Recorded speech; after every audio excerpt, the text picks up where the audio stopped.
নমস্কার বন্ধুরা, আমি মিহিরশাল থেকে বলছি। আজকে আমি তোমাদের আমলকির আচার করে দেখাবো। তার জন্য আমি এখানে 350 গ্রাম মতন আমলকি নিয়েছি, আর এখানে 150 গ্রাম গুড় নিয়েছি। এখানে সর্ষে আর শুকনো লঙ্কা গুঁড়ো করে নিয়েছি, হলুদ, নুন, কালো জিরে, লাল মির্চ, আর সর্ষের তেলটা নিয়েছি। ওটা আমি গরম করে তারপর দেখাবো। এই আচারটা করার জন্য আমি এখানে জল বসিয়েছি, গরম জল। জলের উপর একটা নেটের ঝুড়ি রাখলাম, রেখে তার উপরে আমি আমলকিগুলো রেখে দিচ্ছি। রেখে আমি একটা ঢাকনা দিয়ে এইভাবে ঢাকা দিয়ে স্টিমে আমি 15 মিনিট রাখবো।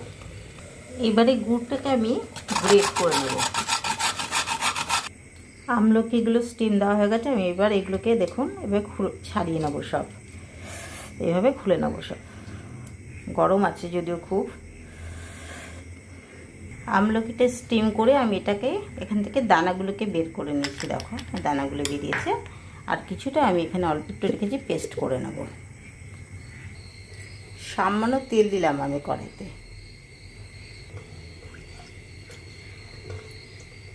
এবার কালো জিরেটা দেবো। এবার আমলকিটা দিয়ে দিলাম।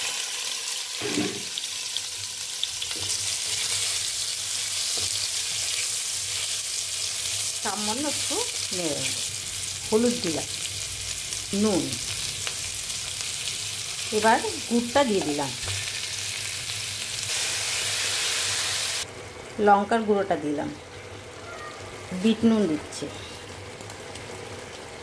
করা যেই আমলকিটা ছিল সেটা দিয়ে দিলাম। 1 চামচ ভাজা ধনের গুঁড়ো, জিরের গুঁড়ো ছোটো চামচের, সর্ষে আর লঙ্কা এটা 3 চামচ দেবো। একটা লেবুর রস দিয়ে দিলাম।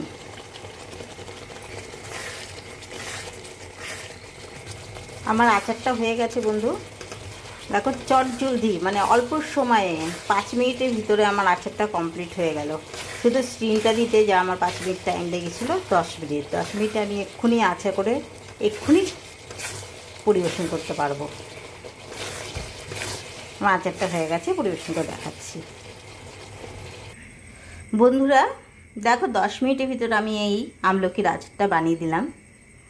মানে এটা তুমি 6 মাস 1 বছর ফ্রিজে রেখে খেতে পারবে, কিচ্ছু হবে না। যেরকম আছে সেরকমই থাকবে, আর যে কোনো ভাত ডালের সাথে তো খুবই ভালো লাগবে। আর আমার এই আচারটা যদি করা তোমাদের ভালো লেগে থাকে তাহলে সাবস্ক্রাইব করো, লাইক করো, কমেন্ট করো। থ্যাংক ইউ, ধন্যবাদ।